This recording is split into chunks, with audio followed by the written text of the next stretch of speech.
किया और 100% चार्ज है। हर क्वेश्चन के बदले शॉर्ट क्वेश्चन होगा, लेकिन बीच में और लिखा होगा, दोनों में से एक बच्चे ने करना है। ये फुर्ती भी मत दिखाए कि शॉर्ट क्वेश्चन नंबर 3 के ऊपर कोई 4 कर दे तो रूब्रिक नहीं खुलेगा। आप जानते हैं रूब्रिक्स होते हैं, वो मुतलका रूब्रिक्स जब नहीं खुलेंगे तो आप कहेंगे इररिलेवेंट, रॉन्ग आंसर और उसको नंबर नहीं मिलेंगे। तो इसलिए अगर बच्चे की मर्जी, बच्चा आपसे क्वेश्चन करेगा, मैं शॉर्ट क्वेश्चन में जहाँ पे और लिखा हुआ है पहला करूँ या दूसरा, तो जो उसका दिल करेगा वो कर लेगा, क्योंकि आगे दोनों के रूब्रिक सामने के जो वाला बच्चा अटेम्प्ट करेगा उसके रूब्रिक के मुताबिक टीचर ने उसको मार्क कर देना। एक क्लू दे रहा हूँ, बच्चा थोड़ा आपका वीक है, उसको ये सिखा दीजिएगा कि संडे में 9 लगाए, वो भी कर दे, वो भी टीचर जज करने वाला, दोनों में से जिसके नंबर ज़्यादा होंगे लगा दे। ये टीचर मेरे बैंक है, ये पहली दफ़ा का एक थोड़ा सा वीक पॉइंट बता रहा है। जो ई शीट है, बच्चे को थोड़ा सा डाउट चल रहा है in the subject of mathematics है, उसको ये थोड़ा सा वहाँ पे डाउट हो रहा है कि ये वाला सवाल, बच्चे को मैथ में तो ख़ास तौर पे सिखाएं कि आपका शॉर्ट क्वेश्चन है, शॉर्ट रिस्पांस क्वेश्चन है और आप उसमें डाउट चल रहा है, तो पहले से ही छोटा छोटा करके लिखे, पहले से ही थोड़ा सा हैंडराइटिंग को कंडेंस कर ले। और जो वहाँ पे ई शीट मौजूद है, ये इलीगल बात बता रहा हूँ, लीगल नहीं है, कि शॉर्ट क्वेश्चन की जो शीट थी इसमें 2 हिस्सों में तकसीम कर ले। जो शॉर्ट क्वेश्चन में 1 था उसका एक पार्ट यहाँ कर दे, एक यहाँ कर दे। हो सकता है बच्चा जब बड़ा बड़ा करके लिखेगा और जगह ख़त्म हो चुकी होगी और बच्चे का जो है वहाँ पे वो क्वेश्चन एंड पे जाके पता चला गलत है, अब वो उसके ऊपर एक रिमूवर करेगा, अब वो उसको जो है रेज करने की कोशिश करेगा, वो प्रॉपर्ली स्कैन नहीं होगा। तो मैथ में कम से कम सिखा दें, केमिस्ट्री में भी सिखा दें, एक इलीगल बात भी सिखा दें बच्चे के हाथ में। इस दफ़ा चलो चॉइस मिल गई है कि आपने इधर एक कर देना, इधर एक, दोनों के रूब्रिक सामने खुलेंगे। अब टीचर दोनों में से कोई एक जो उसको अच्छा लग रहा होगा वही चेक कर। वो बच्चे जो वीक हैं, जो बच्चे लाइक है, उनको ये बात सिखाने की जरूरत नहीं है। यहाँ पे बच्चा थोड़ा सा जो है अगर कर देता है तो उसको, चूँकि दोनों रूब्रिक खुलेंगे, मैथ का एक सवाल था गलत हो गया, दूसरा 7 वाला ठीक था, तो उसका वो मिल जाएगा उसको। उसमें ये तो नहीं था कि पहला बच्चे ने करना था अब दूसरा कर दिया है इसलिए पहला चेक कर लें दूसरा, तो फेडरल बोर्ड ने खुद ही वीक पॉइंट अपना दे दिया। चूँकि question number 1, short question number 1 में दोनों के रूब्रिक खुलेंगे, शॉर्ट क्वेश्चन नंबर 2 में दोनों के खुलेंगे, तो आप बच्चों को एक थोड़ा सा वीक पॉइंट बता दीजिए, मैं अपनी क्लास में बताऊंगा। ठीक है, यानी हर क्वेश्चन में आर भी होगा साथ ना, आर होगा। बच्चे को डाउट पड़ गया कि शायद मेरा आर वाला पहला क्वेश्चन गलत होने लगा है, तो साथ थोड़ी सी जगह बचाए और दूसरा भी कर दे उसी जगह पे। और बच्चे को ये चीज़ हम सिखाएं।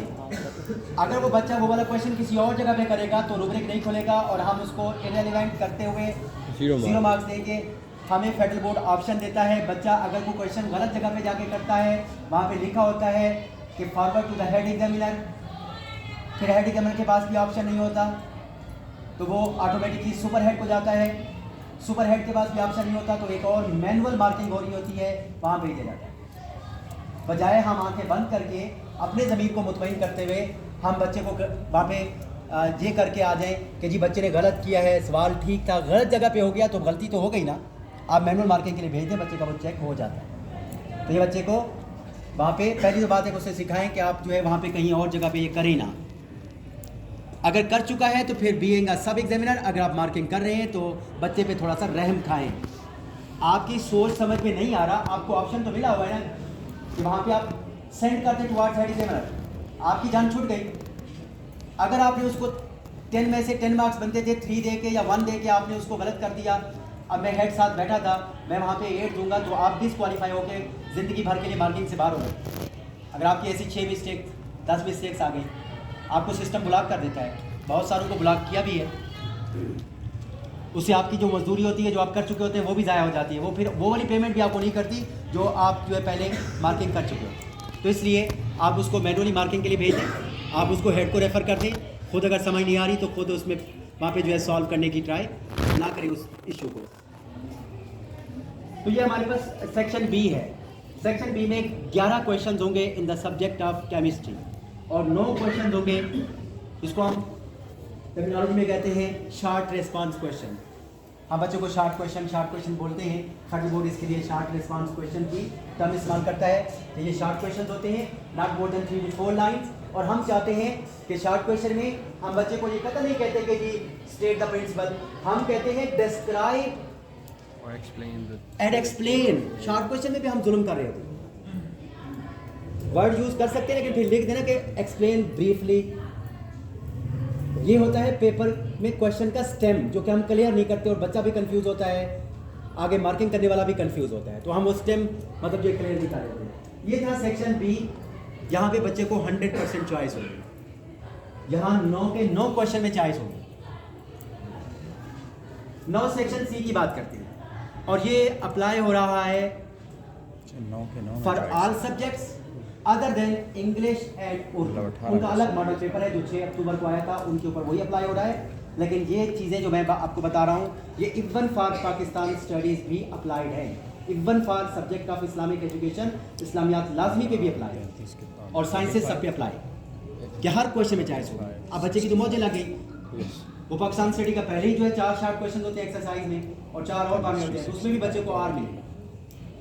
तो अब तो आप बच्चे को अच्छा प्रिपेयर करवा सकते हैं। अब तो हर क्वेश्चन में चॉइस होगी, हर शार्ट क्वेश्चन में चॉइस होगी। नो, हम बात करते हैं सेक्शन सी की, एक्सटेंडेड रेस्पॉन्स क्वेश्चंस है। एक्सटेंडेड रेस्पॉन्स क्वेश्चन जो है in the subject of chemistry question number 3, 4, 5, 6, ये हमने बच्चे 10th वाले को खास तौर पे बताना है क्योंकि वो 9th का पेपर पुराने पैटर्न पे दे चुका है, उसका भी पैटर्न तब्दील हो और ये pattern 9, 10, first year, second year सब पे भी है, उर्दू और इंग्लिश को छोड़ सब पे ये इम्प्लीमेंट है। 100% choice in all the parts of short question and all parts of long question. अब लॉन्ग क्वेश्चन जो हुए हैं केमिस्ट्री के सब्जेक्ट में, केमिस्ट्री में लॉन्ग क्वेश्चन हैं टोटल 4। पहले 2 लॉन्ग क्वेश्चन जो है ये इनके नंबर 6 हैं, मतलब 6+6 और यहाँ पे है 4+4। पहले 2 लॉन्ग क्वेश्चन 6-6 नंबर के होंगे और आखिरी 2 क्वेश्चन 4-4 नंबर के होंगे। प्लेसमेंट चेंज हो भी सकती है, मतलब 4 क्वेश्चन बच्चे ने करने हैं। ये आप 10वीं वाले बच्चे को भी बता देना कि आपके भी जो है लॉन्ग क्वेश्चन 4 करने हैं। पहले पुराना पैटर्न था कि 3 लॉन्ग क्वेश्चन होते थे, एक क्वेश्चन 10-10 नंबर का होता था, बच्चे ने अपनी चॉइस करते हुए 2 करने होते थे और पार्ट्स होते थे। अब इंटरनल पार्ट्स होंगे, 1 नंबर वाला पार्ट, 1.5 वाला पार्ट, 2+2+2 6 मार्क्स। तो अब जो है विद इन द क्वेश्चन भी चॉइस होगी। और अगर क्वेश्चन नंबर 3 है इसमें भी आर लगा होगा, क्वेश्चन नंबर 4 में भी आर होगा, 5 में भी आर होगा और 6 में भी आर होगा। बच्चे के पास ऑप्शन होगा। अब बच्चे को 4 लॉन्ग क्वेश्चन नहीं दिए जाएंगे, 8 लॉन्ग क्वेश्चन दिए जाएंगे। अब अनलकी बच्चा होगा कि आप अगर ये भी नहीं कर सकता, 8 ही तो यूनिट होते हैं, केमिस्ट्री में 8 यूनिट है। अगर हर यूनिट से भी उस्ताद टारगेट कर ले कि 1-1 लॉन्ग क्वेश्चन देना है, तो अगर आप बच्चे को ये कह दें आज के बाद केमिस्ट्री के 9th के बच्चे को कि पहले 4 यूनिट ही कर लेंगे, तो देखा हमें 4 क्वेश्चन को बचेंगे। रदरफोर्ड का मॉडल नहीं आएगा तो बोर का मॉडल आएगा। अगर आयनियस एनर्जी नहीं आएगी तो एटॉमिक साइज आ जाएगा सबके लिए। और उर्दू और इंग्लिश में जो है पैटर्न डिफरेंट है थोड़ा सा, वो भी मॉडिफाई हुआ है 6 अक्टूबर को, वो भी चेक करना है। आई थिंक कि शायद नेक्स्ट जो वर्कशॉप से वो ना हो सके। एक वर्कशॉप आपकी फिजिक्स और बायोलॉजी से रिलेटेड है, लेकिन अब आपने जो बाकी चीज़ें रहती हैं वो आप वेबसाइट को यूज़ करते हुए खुद भी चेक कर सकते हैं जो चीज़ें रहती हैं। In the subject of mathematics पहले ऐसे ही था, अब भी ऐसा ही है, लेकिन पहले आई थिंक क्वेश्चन जो है वहाँ पे आपने 8-8 मार्क्स के 3 करना होते थे और क्वेश्चन आई थिंक 5 आते थे। अब ऐसा नहीं है, अब 3 ही होंगे और हर किसी में चॉइस होगी। अब मतलब क्वेश्चन 6 हो गए। और कल को आपको फेडरल बोर्ड का कोई पेपर सेटर बनाया जाता है तो खुदारा ये जो 9th के बच्चों को आजकल आप डरा रहे हैं मैथमेटिक्स में कि वो सेक्शन बी में भी आप सारी प्रैक्टिकल ज्योमेट्री दे रहे हैं और सेक्शन सी तो आपने टारगेट कर लिया प्रैक्टिकल ज्योमेट्री को। फेडरल बोर्ड आपसे कहता है कि आपने एक्सटेंडेड रेस्पॉन्स क्वेश्चन देना है। उसने तो नहीं कहा कि आपने थ्योरम ही देना है और प्रैक्टिकल ज्योमेट्री का ही क्वेश्चन देना है। 9th के बच्चे को यूनिट 8 से भी क्वेश्चन दे दें, यूनिट 7 से भी दे दें, आप चाहें तो उसको मैट्रिसेस से क्वेश्चन दे दें, आप चाहें तो उसको जो है कोई और आपसे कहा है एक्सटेंडेड रेस्पॉन्स क्वेश्चन। हम शायद सोच रहे होते हैं कि ये सिर्फ थ्योरम ही सीधे हैं, सिर्फ प्रैक्टिकल ज्योमेट्री। तो पेपर जब आता है बनाने के लिए तो उसको बैलेंस ही रखना है। कभी आपको बोर्ड की ये असाइनमेंट मिलती है तो हमें ये चीज़ें फिर ओबे करना होती है। तो मैथमेटिक्स में भी यहाँ पे चॉइस है, तो 100% चॉइस है आपके बच्चों को अब के टाइम। अब ये model paper last time change हुआ है, आखिरी दफ़ा चेंज हुआ है और कल ही वेबसाइट पे आवेदन हो चुका है। प्रैक्टिकल्स 10th के वो भी वेबसाइट पे मौजूद है, वो सिंगल पेज है, वो भी डाउनलोड कर लीजिए। उसके मुताबिक बच्चे को स्ट्रक्चर क्वेश्चन सिखाइए, ये पैटर्न उसको बता दीजिए। अगर आप अभी सेंडअप्स प्लान कर रहे हैं बच्चों का, आमतौर पे ये दिसंबर टेस्ट होते हैं, तो आप बच्चे को ये पैटर्न सिखा दें, क्योंकि आई थिंक ये लास्ट एग्जाम है बच्चे का, और उसको नया पैटर्न बता दें। ऐसे पेपर्स आप बनाएं जहाँ पे भी बच्चे को 100% चांस दें, ताकि कल को जब वो जाए फिर बच्चे के ऊपर एक वहाँ पे बर्डन डाल दें कि नई ई शीट फेडरल बोर्ड की वेबसाइट पे आ चुकी है, कास्टली तो है, हम गवर्नमेंट वाले तो ये करते हैं, बच्चे से कहते हैं कि अपनी ई शीट ले आना। तो चलो साइंसेस के 4 सब्जेक्ट ही हैं, एक पाकिस्तान स्टडी है, 6 सब्जेक्ट्स हैं, अगर 600 रुपये उसका लग जाएगा तो खैर है, वो इतनी ही है। 12 पेजेस पे मुश्किल शीट है, जब 20 पेजेस पे मुश्किल जो है वहाँ पे मैथ्स की और उर्दू इंग्लिश की है, तो वो ई शीट पे ही आपने ये वाला सेंडअप लेना है, ताकि बच्चा आज अगर वो उस पर पेपर करना सीखेगा तो कल को उसके लिए फिर परेशानी नहीं होगी। अदरवाइज़ फिर इश्यूज़ बहुत आते हैं, पेपर्स बच्चों के सही मार्क नहीं होते।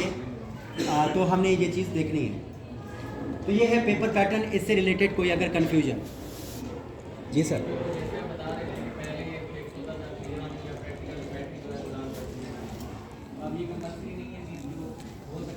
मैंने आपके लिए ये रिक्वेस्ट की है कि कल को आप पेपर सेटर बनते हैं तो जो ट्रेंड उधर जा चुका है इसका मैं आपको हल बता देता हूँ। आप टीचर्स हैं, इस वक्त 50-60 टीचर बैठा हुआ है। जब मैथ का इतना बुरा पेपर आ रहा है, कभी आपने फेडरल बोर्ड को ईमेल की है कि ये बेटे जो है नहीं आए? क्या आपने कभी नहीं कहा कि 30% यहाँ पे क्वेश्चन इस पोर्शन से नहीं आए, 50% नहीं आए? आज आपने ये बातें सीख ली है ना। जैसे पेपर ऐसा बुरा आता है, उस एग्जामिनर के पेपर सेटर के अगेंस्ट आपकी अगर 10 मेल जाएंगी, एक टीचर कह रहा था मैं मेल भेजता हूँ, अगर 100 टीचर की तरफ से मेल जा रही होगी तो फिर वो चीज़ रेस्पॉन्ड भी होगी। क्यों आपके पेपर का पूरा पैटर्न आ रहा है? मेरा पेपर 10th का भी आया था, बायोलॉजी का सेकेंड एनुअल का, उस पर कंप्लेंट भेजे ना ज़रा। कोई एक क्वेश्चन मुझे बता दें जो ऐसा लोग के अगेंस्ट था, या मुझे वहाँ पे वेटेज बता दें। मुझे कहा गया था कि 10th में पहले 4 यूनिट्स में से 46.6% पेपर सेट करना है, वो 46.6% ही था। मैंने वो क्वेश्चन अगले यूनिट से देने की ट्राई नहीं की। जब मुझे कहा गया था कि आपने एक यूनिट है 10% देना है, मेरा क्वेश्चन 10% ही था। मैं अपने आप को मैनेज कर रहा था कि यहाँ से शार्ट देना है या लॉन्ग।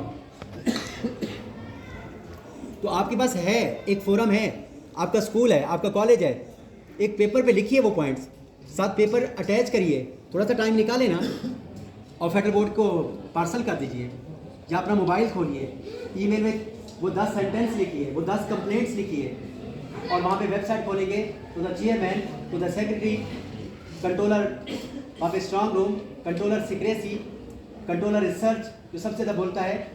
सो आप इन 5 बंदों को ज़रा ईमेल करें ना। मैं तो करता था, और उसको मुझे नुकसान ये हुआ कि उन्होंने कहा आइए आप ही पेपर बनाइए। हो सकता है कल तो फिर आप पे बुला लिए। चले मजदूरी मिलती है, आजकल तो 12-15 हज़ार देते हैं एक पेपर के सेट करने का, कोई 5-10 घंटे लग जाते हैं, लेकिन पैसे मिल जाते हैं और भी काम मिल जाते हैं। मैंने तो कम से कम 6 लाख जो है सिर्फ वहाँ पे क्वेश्चन आइटम बैंक बनाने का लिया है। ये जो आपके मॉडल पेपर अचानक सामने आ जाते हैं, ये हमारे दिए हुए सवाल है जो फेडरल बोर्ड ने एक क्वेश्चन आइटम बैंक बना लिया। सर ये वो चीज़ें हमारे पास, मतलब आप कंप्लेंट करेंगे तो आपको टास्क भी मिलेंगे। जब मैं कंप्लेंट करता था, मैंने जाके लड़ाई मारी, मैंने जाके कहा कि आपका ये सिस्टम गलत था। तो मैडम दिनेश ने उठा के जो कंट्रोलर है मुझे कहा कि आए you are the super editor, आए हमें और इसके अंदर कंप्लेंट जो है बहुत तरह सिखाएं और चीज़ें सिखाएं। मुझे ड्यूटी मिल गई, आप बैठ के जो है 10-10 घंटे कंप्यूटर के सामने बैठे रहती है और बातें करते रहती हूँ, और मैं सिर्फ 10 मिनट या 20 मिनट के लिए कंप्यूटर बोलता हूँ, और मुझे पर क्लास वहाँ पे 50,000 दे गई। तो 2 लाख मेरे पास आ गया, और आपसे पूरा वहाँ पे 1 महीना कंप्यूटर के सामने बैठे रहे, और आपका बिल जो है 15,000 या 20,000 या 30 लाख। मुझे तो जो है वहाँ पे फिर मोबालाइज कर लिया उन्होंने, क्योंकि मैंने सिर्फ आपकी कंप्लेंट्स लगानी है। मैंने as a super head marker वहाँ पे देखना है कि ओवरऑल मार्किंग कैसी चल रही है, कहाँ पे क्या चीज़ है। तो आप जब आगे बढ़ेंगे तो फिर वो लोग जो यहाँ पे नासूर बने हुए हैं, वो टीचर्स जो सिफारशी हैं, और वहाँ पे बैठ के हर वक्त वही कहते हैं हम ही पेपर बना के आपको देंगे। जब आप इंटेलेक्चुअल सामने नहीं आएंगे, आपने MSc तो किया हुआ है, आपने BEd भी किया हुआ है, तो आप आगे क्यों नहीं आते? आपकी नॉमिनेशन क्यों नहीं जाती? फेडरल बोर्ड आजकल मांग रहा है नॉमिनेशन, क्यों नहीं भेजते एक नॉमिनेशन? अभी नॉमिनेशन भेजी है कि हम भी इस काबिल हैं कि हम आपको पेपर सेट करके देते हैं। फिर पढ़ें उनका लिटरेचर, फिर आप करिकुलम में जाएं, थोड़ा अपने आप को आप जो है मॉडिफाई भी करें। ये नहीं कि सिर्फ क्लासरूम में आना है, घर में जाके वहाँ पे जो है कोई वहाँ पे कोई इन ड्राइव चलाना है या किचन में खड़े होकर काम करना है, तो थोड़ा सा टाइम तो देना होगा। और इन चीज़ों को सीखना होगा। अगर आप एजुकेशन में आ गए हैं बाय योर चॉइस, तो फिर अपने आप को जो है एज अ टीचर भी देखना है। तो ये हमारे पास न्यू पेपर पैटर्न है। आई थिंक ऊपर शायद टाइम नहीं रहा, और जब बंदूक वाले को काम करवाते हैं तो फिर वो तब्दील नहीं होता। ये आखिरी दफ़ा बंदूक वाले में चलता है, और ये कल वेबसाइट पे आता है। इससे पहले आपने अगर मॉडल पे